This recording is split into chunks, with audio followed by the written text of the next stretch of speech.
تمام احادیث میں صرف ایک ہی حدیث میں یہ 3 سوالات مجھے سنائی دیے ہیں. ویسے صرف اللہ کے رسول کے بارے میں سوال ہے اور یہ 3 ایک ہی صحابی سے یہ روایت ہے.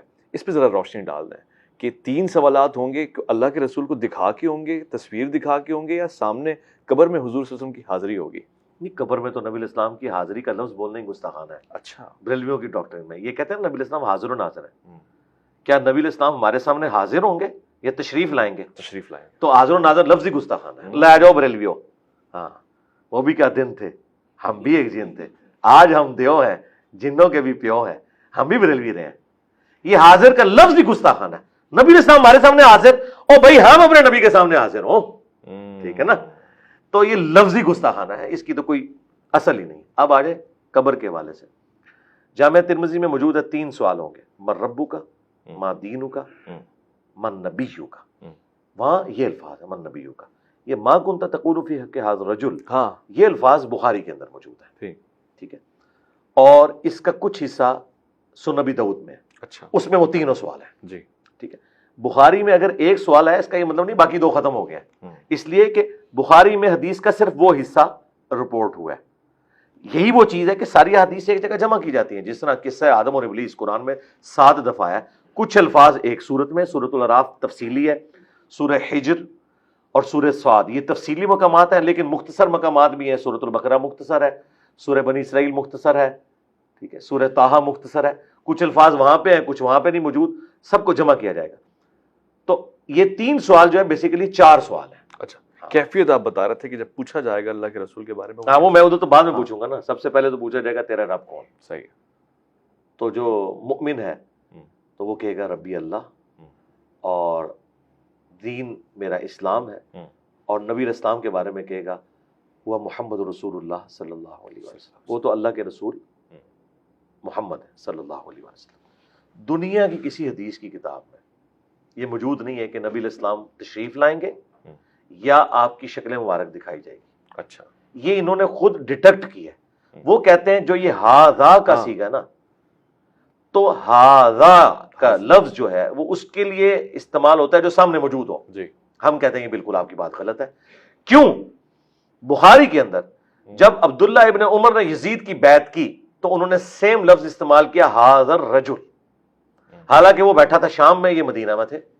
یعنی ھذا الرجل سے مراد جس کا کہ ذکر ہو رہا ہے, خواہ وہ غائب میں بھی موجود ہو. عربی لغت میں ھذا جی استعمال ہو جاتا ہے. اچھا, اور اس پر ترا یہ کہ جواب میں وہ ھذا محمد رسول اللہ تو نہیں کہتا, وہ غائب کا صیغہ استعمال کرتا ہے, ہوا محمد رسول اللہ.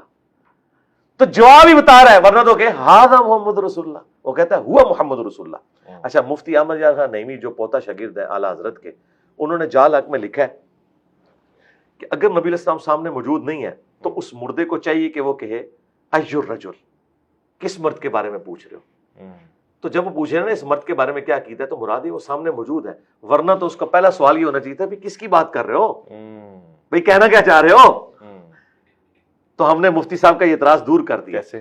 مسند احمد میں ایک حدیث ہے, یہی حدیث کا ایک طریق مسند احمد میں ہے, اس میں الفاظ ہے کہ وہ کہتا ہے کہ تم کس مرد کی بات کر رہے ہو, تو وہ کہتا ہے الذی بعث فیکم, اچھا, جو تم میں مبعوث کیا گیا تھا پیغمبر بنا کر. اور یہ الفاظ ابو داؤد میں بھی موجود ہے کہ وہ پوچھتا ہے کہ کس مرد کی بات کر رہے ہو, یعنی کسی غائب کا ذکر ہو رہا ہے, کسی غائب کا ذکر. پھر وہ کہتا ہے ہوا محمد رسول اللہ, جواب ہی بتا رہا ہے ہوا, وہ تو اللہ کے رسول محمد ہے, ورنہ ہوتا ھذا محمد رسول اللہ, غائب کی ضمیر ہے, غائب کی ضمیر. تو یہ بالکل کلیئر ہے, یہ بالکل فراڈ ہے. بریلویوں نے کہا کہ نبی الاسلام تشریف لاتے ہیں, دیوبندیوں نے کہا شکل مبارک دکھائی جاتی ہے. جھوٹ بول رہے ہیں, ایسی کوئی بات نہیں ہے. اور ہم آپ کو دلیل ایک اور دیتے ہیں. بخاری مسلم حدیث ہے, ایک حبشیہ عورت تھی جو مسجد نبوی کی صفائی کیا کرتی تھی, فوت ہو گئی. صحابہ کرام نے رات کو جنازہ پڑھ کے اسے دفنا دیا. چند دن گزرے, نبی الاسلام نے کہا وہ عورت میں نہیں دیکھ رہا. ان کا یا رسول اللہ وہ تو فوت ہو گئی. ہاں فرمایا تم نے مجھے نہیں بتایا. نبی الاسلام کے لیے اس کی اہمیت یہ ہے کہ وہ صفائی کرنے والی ہے. تو صحابہ کرام کہتے ہیں ہم نے ہلکا جانا اس عورت کو, لیکن حضور نے اس کو امپورٹنس دی کہ مسجد کی صفائی کرتی ہے. آپ نے کہا مجھے اس کی قبر پہ لے کے جاؤ. آپ قبر پہ گئے, بخاری مسلم کے الفاظ ہے, آپ نے جنازہ پڑھا دوبارہ اللہ خود, اور واپس پلٹ کے آپ نے فرمایا یہ قبریں اندھیروں میں ڈوبی ہوئی تھی, اللہ تعالیٰ نے میرے جنازہ پڑھنے کی برکت سے انہیں نور سے بھر دیا. سبحان اللہ. اچھا, سبحان اللہ کا مطلب یہ ہے کہ وہ کافروں کی قبریں نہیں تھی. کافر کی قبر میں نور نہیں آ سکتا. مسلمان کی قبریں اس زمانے میں اندھیرے سے بھری ہوئی تھی, اور آج لوگ کہہ رہے ہیں جو کچھ بھی ہے تیرے محبوب کی امت سے. بھئی محبوب کے زمانے کے لوگ بھی اگر کام غلط کریں گے تو اندھیروں میں ڈوبی ہوئی ہوں گی, تسی تو شاہی کوئی نہیں.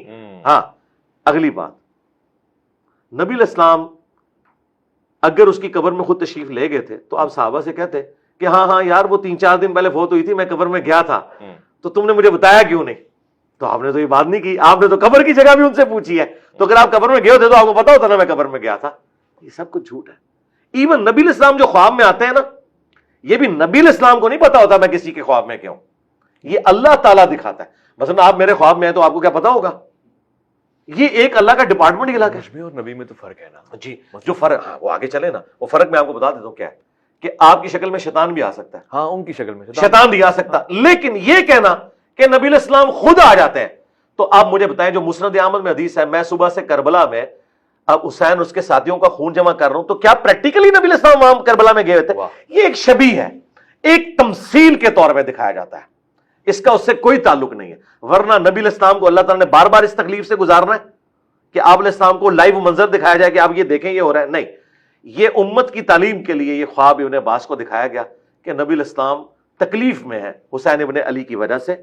یہ نہیں کہ نبی علیہ السلام کو اللہ تعالیٰ نے مجھے بتایا, نبی علیہ السلام کیا اپنی پوری زندگی امت کا غم کھاتے رہے, اب وفات کے بعد بھی انہوں نے یہ غم کھانا ہے کہ کربلا کے لیے 50 سال بعد انہیں قبر سے نکال کے تو کربلا میں لایا جائے کہ دیکھیں ایک ایک بچے کا لاشا آپ کے سامنے اٹھے. یہ تو انتہائی گستاخانہ عقیدہ ہے. یہ ایک تمثیل ہے جو دکھائی گئی ہے امت کو سمجھانے کے لیے کہ نبی علیہ السلام کا دل دکھا ہے حسین کی شہادت سے, بس. اس کا یہ قطعاً مقصد نہیں کہ وہاں آپ خود کربلا میں موجود تھے.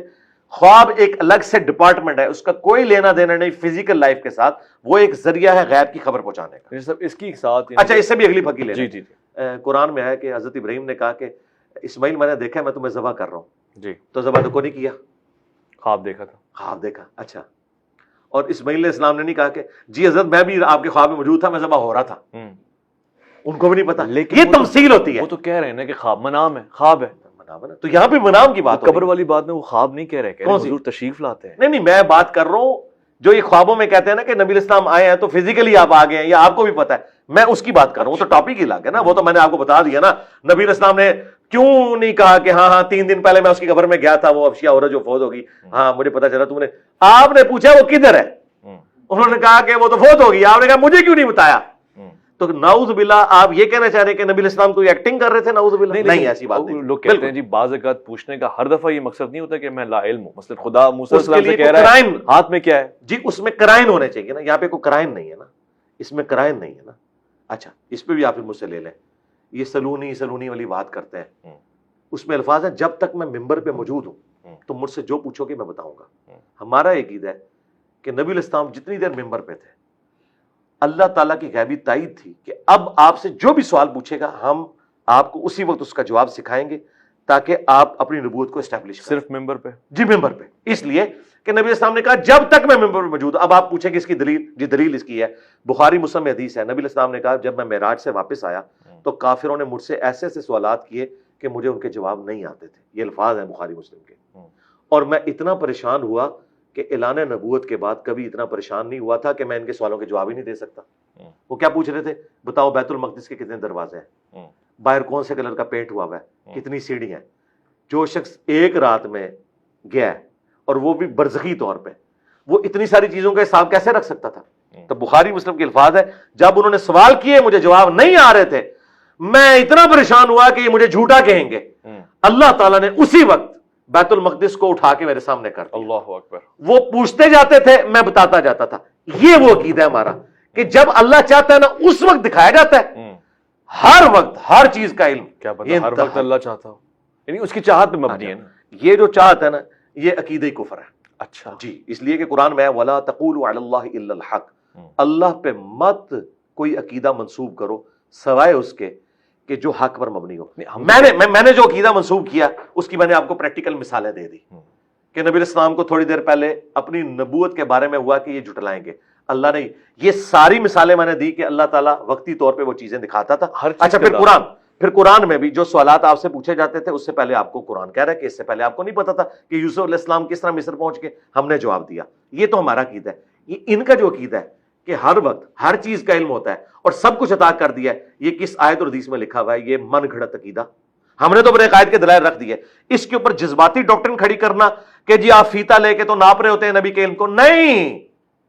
قرآن جگہ جگہ کہہ رہا ہے کہ تم سے قیامت کے بارے میں پوچھتے ہیں, ٹھیک ہے, تم بولو اللہ کے پاس ہے. یہ ہے جی وہ علم جو نہیں ہے نبی کے پاس. آپ مجھے اچھا آپ بھی مانتے ہیں کہ نبی اسلام کے پاس قیامت کا علم نہیں ہے قرآن کی روح سے؟ میں تو وَيَقُولُونَ مَتَىٰ هَٰذَا الْوَعْدُ, نہیں علم غیب تو ہم مانتے ہیں, الگ موضوع چلا گیا نا. وَيَقُولُونَ مَتَىٰ هَٰذَا الْوَعْدُ إِن كُنتُمْ صَادِقِينَ قُلْ إِنَّمَا الْعِلْمُ عِندَ اللَّهِ. ایک چیز میں نے ثابت کر دی نا, آپ کی ڈاکٹرن ٹوٹ گئی ماں کانا وما یکون کی, کیونکہ آپ نے کہا ہر چیز کا علم ہے.